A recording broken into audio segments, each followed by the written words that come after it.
Hello viewers, welcome to the second episode of Youth and the Road to 2018. I'm your host, Lovejoy Mutongweza, and in this program we talk about youth-related issues as we head towards the 2018 elections. This week we're going to be talking about the issue on proof of residence, where youth mostly, they've been calling on ZEC to scrap that, they want the ZEC to remove that clause on electoral forms, right? So today I've got my friends from the National Association of Youth Organizations. I'll let them introduce themselves. Gentlemen and the lady. I'll start with the ladies, of course. Thank you very much for inviting us. My name is Mutam Rombedzi from the Leave No Youth Behind campaign. We are the Midlands coordinators of the Leave No Youth Behind campaign. All right, thank you very much. My name is McDonald Munyoro, and I am with the Leave No Youth Behind, coordinating the campaign here in Zimbabwe. Thank you so much. Okay, thank you. My name is Ronald Satenda Magomo, and I am the Harare coordinator for the Leave No Youth Behind 2018 campaign. All right, great. I see we've got the decorum here. So you guys, I understand on Friday the 14th, that's last week, 14th of July, you submitted a petition to ZEC. Before we get to that, I just want to understand what's NEO, what's NEO. Okay, thank you very much. The National Association of Youth Organizations, NAYO, is an umbrella body of youth organizations. We work with youth member organizations that are working in Zimbabwe, in the 10 provinces of the country that are implementing different development programs. And as part of those programs, there is a very strong component on civic participation, which I think is why young people decided to come together and create what we are now calling today the Leave No Youth Behind 2018 campaign, which is trying to gather the efforts, the energies, the ideas of young people towards fighting issues around apathy that has characterized young people for a very long time in our country. All right, great. So let's get into it. Right, let's talk about the petition that you guys submitted to ZEC on Friday. What's in it? What were you petitioning ZEC on? I'll start with you. All right. In terms of the petition, I think as young people, we are very happy to have the current constitution which we have, which through Section 20, now provides for the participation of young people in different spheres of life, part and parcel of that being in political issues. And looking at the pronouncement that was made by the Zimbabwe Election Commission to then say that they're going to impose proof of requirement, sitting as young leaders, we realized that this would only disenfranchise these young people from participating in the next elections. Why? Because there are a lot of structural issues which are currently acting as barriers to the active and full participation of young people in national processes, more so when it comes to elections. And I think with the 2018 elections, there's a bit of a dynamic which is quite different from the previous years, in that young people, which is youth, those between 15 and 35 years, are actually going to have a bigger role in terms of determining, which party or which leader is going to actually emerge as the winner. So I think coming together and approaching ZEC, we are now trying to fight for that space, because for me, I might have the idea, what about the young person that is in Zakajerera? What about the young person that is in Buhera, who doesn't have a birth certificate, who can't access some of those particulars and actually get their particulars before we get to the 2018 election? All right. While well, doing that, McDonald, recently we as journalists, we had a meeting with ZEC chairperson, Madam Rita Makarao. She was talking about this issue, proof of residence. Yes. It's an issue that was raised. Yes. So, in her definition of a proof of residence, she was talking about it could be a water bill, it could be makadi, clinic. So, mastaking issues in Yarapapi. Are you saying to my youth they cannot access even a water bill panology? I think our issue is not like the youth are not going to be accessing those documents. I think our issue is that those documents, of course, they can be accessed right? From the way it is being said now, it's as simple as if somebody is just going to claim a document and then go to register to vote with that particular document. But how many of the youth are, have got political affiliations that are aligned to their landlords, for instance? And are you going to be given a water bill with your landlord whilst you are of a different political affiliation to that particular landlord? And then, if it's so simple as they say, that it's going to be very simple, even a relative is going to write a letter where a youth is staying at a relative's house, the relative will simply write a letter to that effect that, you know what, this young person is staying at my house. So if it's that simple, first question is that why is it not? It's not written anyway. They are just saying this process is going to be as simple as it can be, that somebody is going to just write a letter. It doesn't necessarily have to be an affidavit. But when it comes to the practicality of it on the ground, how many people are going to be given those letters and in actual fact be accepted to register to vote with those particular letters if they are not affidavits? And then as the young people, how many young people are going to be prepared to carry the cost, especially of accessing those particular documents and also the affidavits? Because remember, commissioners of oaths are going to be needed in order to stamp those things. And then how many of our young people are going to be prepared to do that? So what we are saying is that, to add on what he said, I think Section 67 of the Constitution also adds that citizens of Zimbabwe must be able to choose their political affiliations or political choices in a free manner. So where we are coming from is that the proof of residence as a requirement, if it's reintroduced, it hinders young people and the youth to make these political choices in a free manner, because it also affects those who are going to be, requiring affidavits or even the letter. We are saying an ID is going to be enough for a youth to register to vote. All right. I'll come to you, Mutsa. What's the status quo right now as it stands? What's like the agreement in this? Previously, well, thank you very much. Previously, they would require a national ID and the proof of residence for you to be able to register. What they were saying is, like in the previous election, they wanted also an affidavit if you didn't have proof of residence. But in the last election, they wanted the affidavit to be stamped by the Commissioner of Oaths or at the police. So you find out that in 2013, a lot of young people were disenfranchised because they didn't have the time, and it was too cumbersome for someone to write an affidavit and have it stamped by the at the police. You find at the police station, affidavits are not stamped every day. They've got specific days like Tuesdays or Thursdays where they only deal with affidavits. So in 2013, it was too cumbersome for young people to be registered in that manner, because the proof of residence on its own, as young people, we couldn't obtain the proof of residence in the form of a ZESA bill or water bill, because even nowadays, these things, they do not come every month. You have to follow up at the ZESA offices, actually, or at the municipal offices to find out how much your bill is. So it was too cumbersome in 2013. We are hoping that for this 2018 election, the proof of residence is going to be scrapped so that a lot of young people will be able to register to vote. You bring in a point, Yaguti, it would take time. So suppose ZEC says maybe vanogadziranya time. Do you think it's something that you can do with my proof of residence? No, we are actually saying the proof of residence on its own should be scrapped, so that because by having an ID, that's Zimbabwean enough for someone to be able to register. So the proof of residence should be scratched completely. That's what we are advocating for as young people. All right. Then maybe just also add on to what she's saying. Kenya is going to elections, I think, in a few weeks' time. If you look at Kenya in their country, I think in terms of their constitution and our constitution, we seem to be on the same track in terms of being progressive, exactly.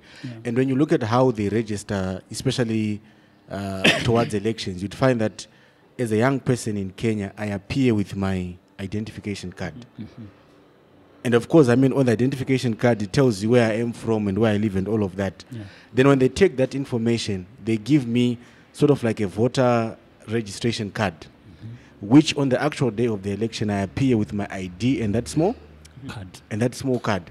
And when you look at Kenya right now, 51% of their electorate, which is going to vote on the 8th of August, they're actually young people which are between the ages of 18 and 35. Why? Because such, stringent and, ludicrous requirements like the proof of residence have been removed in Kenya, which is why you're seeing that even the young people in Kenya are actually now conscious of the fact that they are playing a critical role in terms of where their country is going. And that consciousness, it has seen them doing so many things around trying to influence, a peaceful election, a citizen that is engaged, especially within this electoral period for their country. All right. Before I come to the alternative, I want to know, you guys, you submitted this the petition on Friday. Yes. How was the response from ZEC? Right. I think because I think what we did initially in the course of the week, we approached them. We told them what young people were thinking, and they told us that we are free to come and leave our petition. And then we arrived there Friday morning, I think around 1100 hours. I mean, of course, you are first met at the gate by the police. By the police, of course. Who, of course, are very suspicious of why we are there, what we are doing, who sent us, They asked us quite a number of questions, but we stood our ground and we insisted on actually leaving the petition either to the chairperson of ZEC herself or possibly to the office of her secretary. And on the gate, I think we were told that only 2 people could get in. But initially, when we did the prior engagement, we were told that 3 of us could actually come in. So we're actually surprised on the day when one of our delegates was told, no, you cannot come in. And then, of course, we went up and we explained to them that we wanted to leave the petition. Outside, of course, with comrades, from Zinasu, from different youth organizations that are based here in Harare and pushing the campaign. Some had actually even come as far as Kadoma. Okay. And whilst they were also outside, the police, they kept on putting us at a distance, trying to monitor as closely what we were doing, the pictures we're taking. Then I think after a few moments, our 2 leaders that had gotten in actually came down, and they insisted again to say that we need a 3rd person, because when we came here, we were told that we should actually come as a 3-member delegation. Okay. And of course, with a bit of an altercation with the police, eventually we entered our 3-member delegation was given access. We left the petition. For us, I think it was our anticipation that at least ZEC would acknowledge the submission by young people by at least putting a stamp on the document. But then I think what the secretary was only able to do, we do not know for fear of what, was to put her name and her number on the petition. And I think for us, we accepted that, and we remain open, for engagement with ZEC, especially around some of these issues that are of concern to young people. All right. Your petition, it came just 2 days after the MDC demo against ZEC and whatnot. Don't you think their reaction towards you guys was maybe in suspicion that maybe Murima Saro gets MDC youth? Don't you think? Right. Yeah. I think the whole idea of coming prior to submitting the submission, we also wanted ZEC to have an understanding of who NAYO is, of who the Leave No Youth Behind campaign is, and what we stand for. And by and large, as NAYO and also as the Leave No Youth Behind campaign, we are non-partisan, we are progressive in a manner that we are pushing issues that concern national development in our country. So I think to them, that we'd already flagged out. All right. Yeah. So now, let me come to the alternative. I'll come to you, Ronald. Okay. You guys, you don't want this proof of residence. What then? What's next? What is the best alternative for this? I think our view is that ZEC needs to scrap the proof of residence and allow, citizens, especially the young people, to only register using their national identity cards and only affirm their places of residence to the registrations officers, because the proof of residence, it has got a lot of hindrances for young people. As I already mentioned about a number of the repercussions, for instance, that genuinely speaking, is a landlord going to offer the proof of residence to a youth who is of a different political affiliation? So, in other words, you're saying landlords can be a barrier to accessing my proof of residence? Yeah, I think all those who are able to offer these proof of residences can be a barrier to giving youth these things. All right, Mutsa, you're itching to say something? Yes, and also to add on, not only landlords, for the rural youths,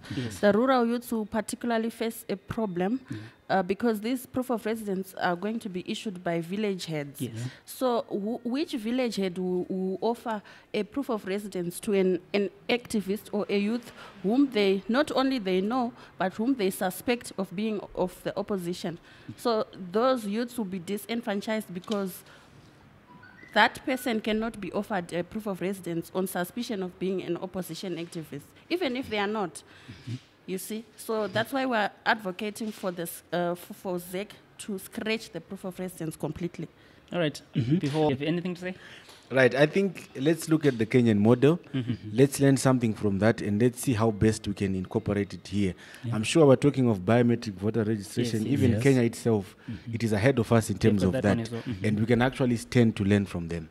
Yeah. Okay. Yeah, All right. just to add on to that, I think both rural and urban youth, they are important. Their voices are important. They are also important electorate, considering that they are constituting over 60% of the total population of Zimbabwe. So when it comes to the rural, there is also the issue of paying taxes, where one cannot be, that letter cannot be given, or the proof cannot be given to a rural youth who's staying in there when they have not paid certain taxes to these villages. So I think it is important that national identity cards only be used for them to register to vote in All 2018. right. We have got a number of youth organizations, and these organizations are mainly based here in the urban areas. And then we've got the rural youth that you guys are talking about. Yes. Have you made an effort to try to engage the rural youth and tell them about this proof of residence and hear their views also on pertaining this whole thing? Right. Through the Leave No Youth Behind, even in the petition that we submitted to ZEC, we placed the different organizations which are leading the 10 provinces here in Zimbabwe. Why? Because we then couldn't put, every youth organization that is under the Leave No Youth Behind campaign. But of course, we had to find a way of, representing each of them. So we found that with the Leave No Youth Behind, this is not an Harare urban thing. We are spread across the 10 provinces. And since the launch of the campaign in November, we have been to different provinces, which include Harare itself, Bulawayo, Mashonaland West, Matabeleland North, Matabeleland South, Masvingo, Gweru, doing different small activities of launching the campaign. And as part of those launches, we've been having conversations with young people. Why? Because, for instance, for most of them, they do not even know what this whole thing about biometric voter registration is about. And through those launches, we've been having conversations with them about what that could be, what that could mean for them. And I'm sure in the process of that, we've also been picking up a lot of structural issues which continue to be impediments towards the participation of young people in elections. And I think a key group within and amongst youth, especially, is that of young women. Why? Because you'd find that they also sort of like unique challenges when it comes to electoral periods and actually being able to exercise their right to vote. I mean, a very good example are issues around political violence. You'd find that during electoral periods, cases of domestic violence, sexual abuse, especially for young women, they increase more so especially for those that are politically active, that are conscious, that voice out at a community level. All right. You have anything to say?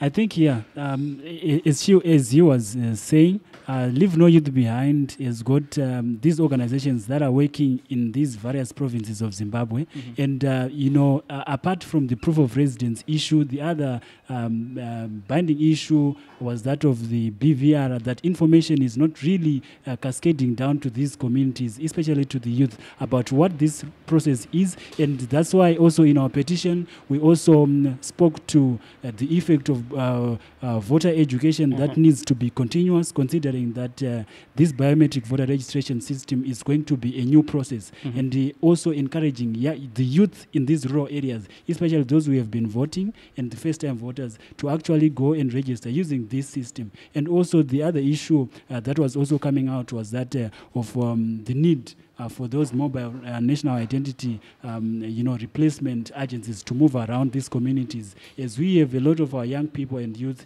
in these rural areas that are not getting hold of birth certificates and national IDs, as these are the key when it comes to registering for 2018. All right. While it's on that BVR issue, I was going to come to that later, but I think we can address it now. There's been a lot of talk on intimidation. There seems to be intimidation when it comes to BVR, especially to the rural youth. Have you guys gone into the rural areas and spoken to the youth on the BVR and on how best they can use this whole new system? I'll come to you, Musa. Okay.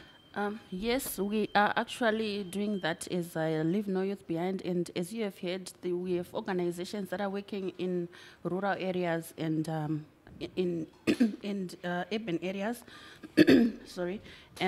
We are actually going around. As we speak, we've got teams that are in Midlands, Manicaland, and Mashingo. I think tomorrow they are actually going into the villages, doing door-to-door, speaking to youths, telling them about BVR, what BVR is, what are the advantages and disadvantages. Of course, a lot of young people have questions around this BVR because of the violent nature of our past elections. A lot of young people have so many questions with regards to the new technology. And as you know, whenever new technology is being introduced, there are many questions that arise.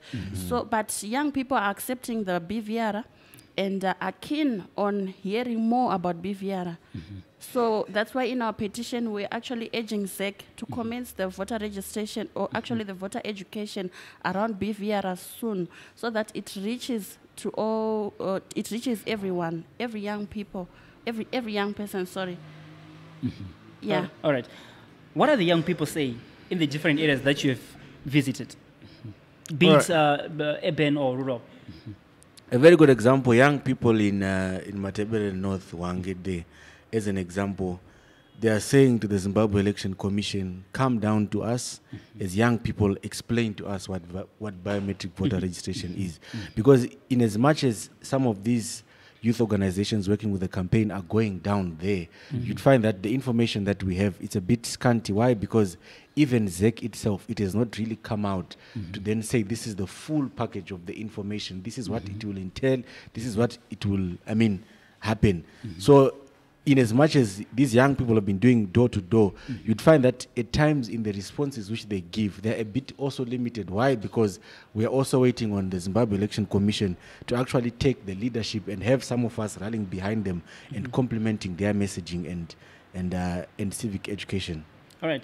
And then Rita Makarao as well, she said they're going to be doing the process, the registering, the voter education in 2.5 months. And I can see you guys, you're talking about time and whatnot.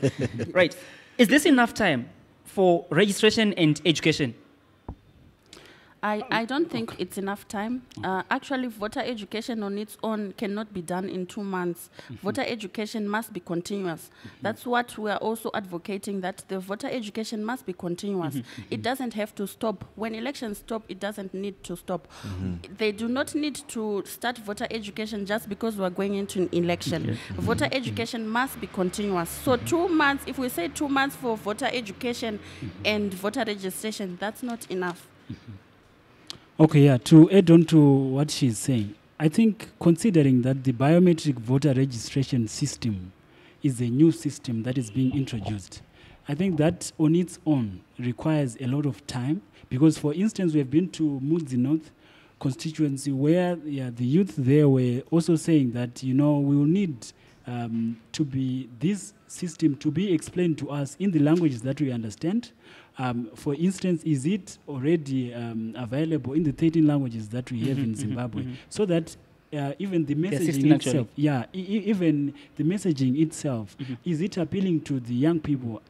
The message is very simple for young people to understand what this system is. Because I think the use of biometrics, especially in our country, is a bit tricky because where you have your facial expressions or your fingerprints being used, I think that on its own needs a lot of education for the young people to understand how this system will be working. And then when it comes to time, they were also saying that it will most probably take about 2 to 4 minutes for one person to be registered, and then the system will be registering, I think, about 100 people per day. So the time frame that they have set, I don't think that will be ample time enough, especially to both combine voter education and the registration itself. All right. Still on BVR. As youths, are you welcoming this new system of voting? Is it good for us as a country? Is it developmental? Yes, it is. As young people, we welcome BVR. It is developmental, I think. Why? Because this will enable us to have a new voters roll. As you know, we've had problems with the past voters roll. So this BVR, we actually have faith that it will help us have a clean voters roll. Since we are doing away with the past voters roll, so I think it's a welcome development, and it will help us. Since the registration itself is going to be polling station based, I think the BVR, we actually welcome it as young people. I think. All right. I don't know what to say. Right. On clause 4 of your petition to ZEC, you talk about you want ZEC to urgently deal with issues that impact on voter turnout and voting, such as vote buying, violence and intimidation, outbreaks of violence, political patronage, information control, and institutions. Let me come to you, McDonald, and talk about vote buying. In your own words, in your own understanding, what's vote buying? I think from my layman point of view, vote buying, it's trying to influence the decision or the thinking that someone has when they go to actually cast their vote, to vote in this instance for a certain political party or for a certain individual that is representing a certain political party. Ronald, does vote buying exist? Yes, in the sense that if you are doing something to influence an individual to vote for yourself, I think, yes, it exists. Okay, all right. But then, Muta, does vote buying now translate to a vote? If, suppose I come and give you Chibage, does that mean you're going to vote for me? Well, it actually depends in what context, because this vote buying in this country, this vote buying is not only used on its own. Vote buying is used together with intimidation. If I give you rice today, you must. I must make sure that you vote for me. So probably, well, this is just an example. Probably, if I give you rice today, tomorrow you must say you don't know how to write. So I'm going to give you someone who's going to put an X on your ballot paper. So vote buying in this country is not used on its own. It is used with something else like intimidation or violence, so that it influences. It is happening. And do you have any cases that you've come across? Well, yes, we have. Actually, not in. I think was it in Masvingo, where we have. I think we have a report from some our coordinators in Masvingo, from the Leave No Youth Behind. There were cases of vote buying there. People were being given commodities like rice and stuff like that. Then a follow-up would be made to make sure, are you going to vote? Or when you vote, you have to come and tell me, then I give you someone to go with you in the ballot box. To pretend as if you don't know where to put an X or where to write. McDonald, what then is the impact of vote buying, especially to the youth? I think to the youth, why we're having this conversation, I think young people in general, they are vulnerable. Vulnerable in the sense that they have got limited opportunities in terms of supporting their livelihoods, their families, their aspirations. So for instance, when someone comes to me and offers me a stand, as an example, and then says, think in this way or vote in this way, or defend this particular vote, as a young person, it means that I'm willing to go as far much as I can. Why then? Because it means that at the end of the day, there is something in it for me, which is a residential stand. Whether I decide to buy, to build that house or sell that stand, what it means is that at least my capital base is beginning to. So I think that vulnerability, that manipulation to young people, I think at the end of the day, it actually has got an influence in how they vote and also in how they make their decision, which is why through the Leave No Youth Behind, as part of the things that we're also pushing for, is an informed and independent vote that a young person should actually make on the voting day when it comes to the election day. Can we blame the economy for, vote buying? I mean, if we were to blame the economy, if I were to ask you to point the economy, can you point where the economy is for me? Maybe the bad performance of the economy. No. I think it goes back to... But like you're saying, we are vulnerable as youth, yes. Right? I want something tangible, maybe there, and maybe I want a job. So you promise me a job, I vote for you. So maybe that's where the impact of the economy comes in. No, I think for me, it's not an issue to do with the economy. Why? Because the economy, it is something that is subject to a lot of things. Okay. I think it comes back to our own government as a country to say that are we creating enough opportunities for our young people? Why? Because even when you go back to Section 20 of the Constitution, it talks about creating opportunities for young people in the economy. It actually even commits, I think, the government to coming up with a with at least one inclusive, non-partisan, government-led program to try and address the issues that young people are facing. So I think to me it goes back to the idea of political will within our government to say, do we really want to advance the empowerment of our young people, or because of certain reasons we are not so keen, or we have our own limitations when it comes to pushing and driving that. Ronald, you have something to say? I think, that's very true. That even Section 20 outlines that such a program will have to be national in its nature, and it will also have to be non-partisan.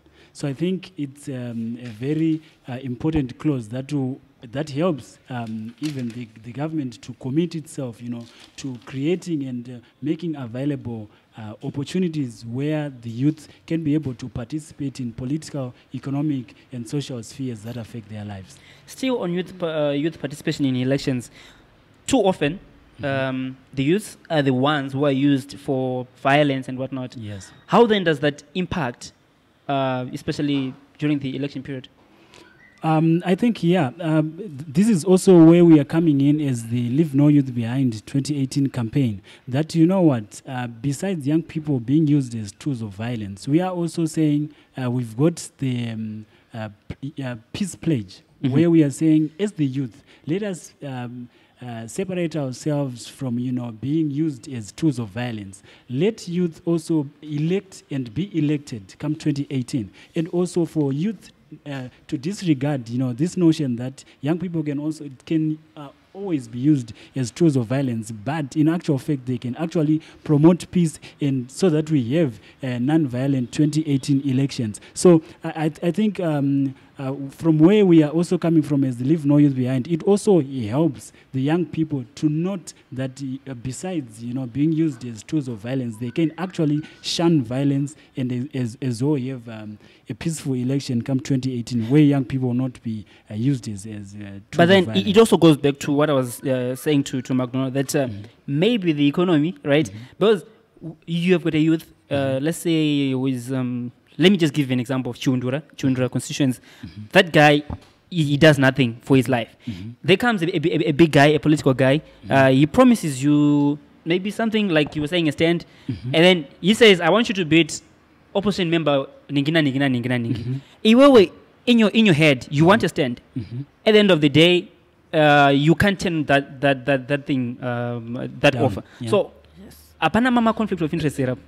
Yeah, I think conflicts of interest will be there, but this is where we are now saying is the leave no youth behind. We've got the 4 pillars that we are using: go mobilize, go educate, go register, and go vote. So that's where now we want to use the second pillar, the go educate pillar, where we are saying as the youth, let us come up with a youth charter, where we are saying as young people, be it these, candidates, when they are coming to you, you've got an informed decision where you've got 1, 2, 3, 4, 5, 6 points where you are asking and probing, these candidates before they even start to tell you what to do. At least you are coming from a common and informed position where you are able to articulate real issues and probing them, and also trying to understand a lot from them before you engage in being used as a tool of violence for an immediate benefit, which will also have a ripple effect after the elections in 2018. Muta, can the Zimbabwean youth unite despite their different political backgrounds? Can an MDC youth come, and sit on the same table with the Zanu-PF youth, and then they discuss issues to do with national development? I think we can get there. Mm-hmm. How do we get there? How we get there, it has to start from the leaders at the top. The leaders at the top have to show that unityness, that togetherness, because this violence that we're talking about today, it doesn't come bottom up. It comes from the top going down. Yeah. So if we are to come together, let's say an MDC youth sitting here and a Zanu-PF youth sits here, it has to come from the top. Because if youth see their leaders mingling together or sitting together or talking together, they will know that, no, this is my brother, this is my sister. We have to sit, we have to talk, we don't have to fight, we just have to mobilize together. Mm-hmm. Yeah, I think that's a very good question, and I think that's the challenge which the Leave No Youth Behind campaign team has assumed and has taken up, and I'm encouraged in the period of the Government of National Unity. Why? Because young people created a platform which was called the Joint Youth Working Group, JOG, which had the GNU parties and the other smaller parties, young people from the church, from civil society. And within the period of the GNU, they had a lot of things which they did around peacekeeping, peace building, entrepreneurship, trying to empower young people. And I think learning from some of those previous experiences as young people, I think it positions ourselves to actually push and advocate, for this common front, where we can actually, even as young people, despite the political affiliation, even push political parties and government to even come up with a quota system within government at parliament level and also even at local government level. Why? Because also as young people, at the end of the day, we're not in parliament, we're not in local government. Yet these are also some of the structural issues which are also holding back our limitation and participation, because it's not every young person who simply wants to cast their vote. For someone, he wants to be an MP, he wants to be a councillor, but is there room and space for him to engage and participate in that manner? All right, you bring in that good point, youth participation in positions in government. Right, how critical is that? How critical are youth in government positions? You've got the likes of Nkosana Moyo. He comes in and says he wants to, suppose he's elected, he wants to bring in a junior cabinet or something like that. How critical are the youths in national governance? Right, I think young people play a critical role. Why? Because world over, organizations, leaders have come to the acknowledgement that young people are drivers of change, transformation, and development. And some of their innovative ways, diverse ways, are actually solving, big societal and national problems. And I think that on its own, it actually accords us as young people to actually have that space to then, explore our options in terms of governance, not just as an active citizenry, but actually maybe as a responsible and elected leader. Coming back to our youth policy, you'd find that it provides, I think, for a 25% quota system for young people, I think, in issues of economic development. If young people were not important to the development and future of this country, why would our leaders actually commit to making that room for that 25%? And I think to us, we are saying that that 25%, it must move beyond issues of economic development to actually issues of political and civic participation. Why? Because it is also those people that are in some of those key leadership positions that actually make decisions that affect the economy, that affect issues of culture, issues of social development, etc. at the end of the day. All right, Mota, this one is for you, specifically because it pertains to women and gender participation, right? Yes. You've got someone like Fazimaere. Yes. She comes in and she's willing to participate in the 2018 elections as an independent. Yeah. Do you think as women, as young women, you are ready for those top positions?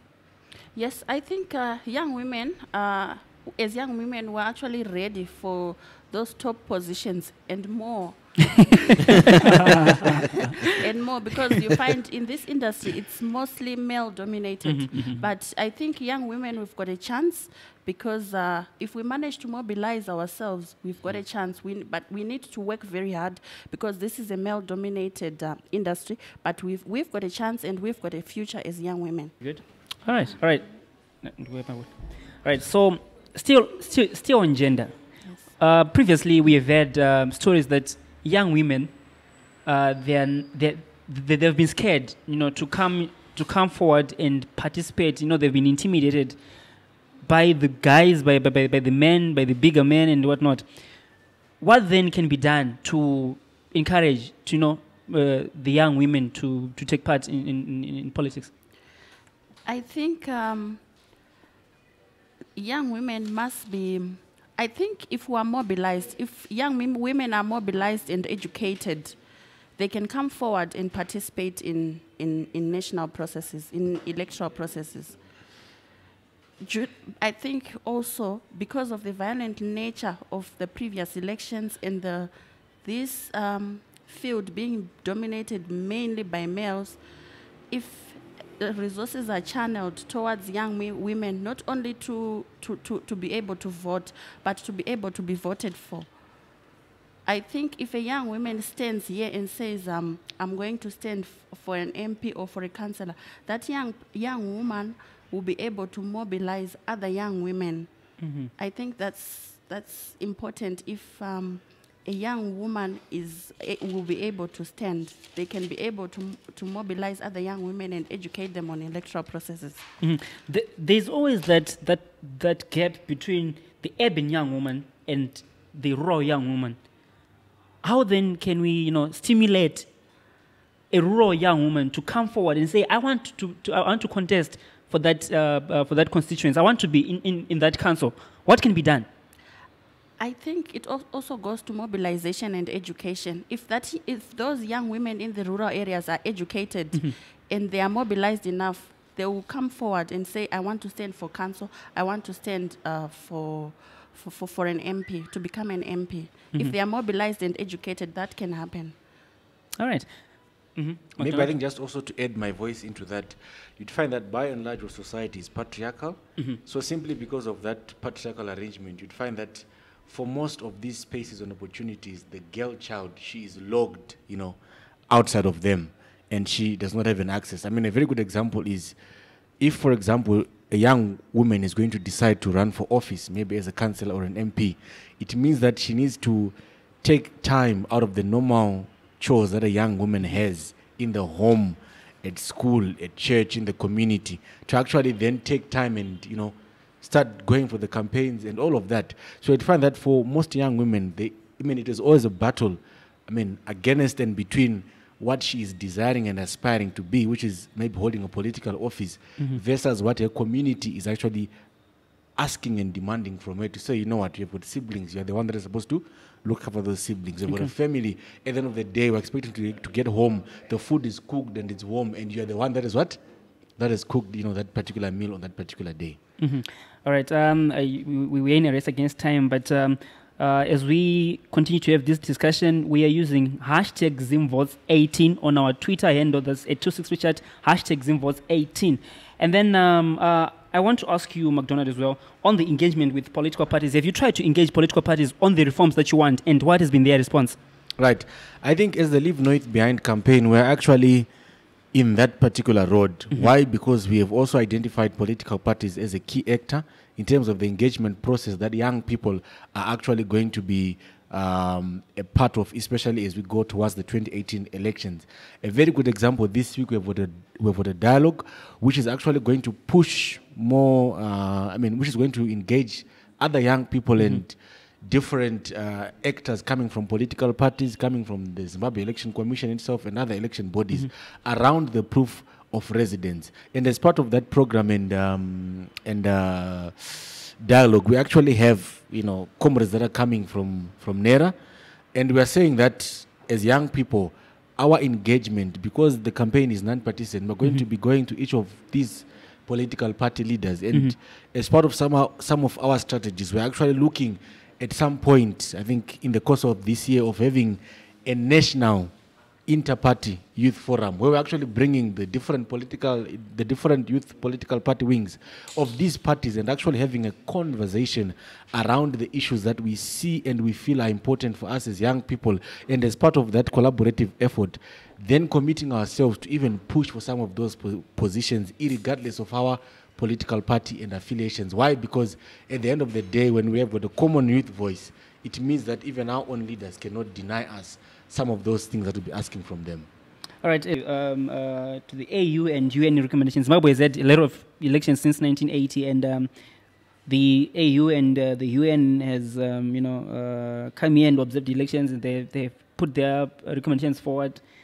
Now, where we are is Zimbabwe, and the recommendations, the previous recommendations from AU, how critical are those recommendations getting into 2018? I think for me, the recommendations are very critical. Why? Because they contribute to us having a free, fair, and credible election. And I think some of the sticking points or issues have been around. A very good example is the issue of media coverage. To say that when we are going towards elections, are we covering the different political parties, their rallies, their meetings, at whatever level, equally? Or maybe we are seeing the dominance of certain political parties when it comes to to issues around that coverage. And then of course the issue of politically motivated violence around and during during electoral periods, that has always been a concern. Of course, 2013, those incidences were they were less, but if you look at previous electoral periods, 2008, yes, and looking at the 2018 election, it also looks as if the stakes are a bit high. Why? Because we've got a new dynamic which has not been there, which is inter-party violence. And I think, just was it yesterday or this morning, we actually woke up to a headline that was saying that, these youth terror gangs have resurfaced. And I think we are still to go a year into the election. So I think some of those issues that have been coming from, from SADC, from AU, from UN, to us, I think they are also very, very important. And I think already our government has come out saying that they don't need a foreign, based observer mission that is coming. I think, is it from the EU? And of course, in some circles, that raises questions around the credibility, around fairness of the election. But also some of these recommendations, again, have been coming on and on, to our government. But of course, as a sovereign country, our leaders then choose to say, what do we take and what do we not commit ourselves to? Great. Yeah, that's it. But one last question for all of you. Same question for you. Ronald, I'll start with you. What kind of an election do you want as a youth?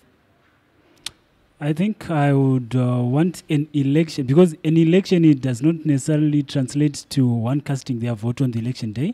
I would want an election which, prior to the election, be it from the voter education, voter registration, everything is simple. It is not strenuous to young people. It actually encourages young people to participate more when the election date comes. And also an election where prior, even during and after, it's violent free, and where young people are not used to intimidate others or to be used as tools of violence. All right. Yeah. McDonald?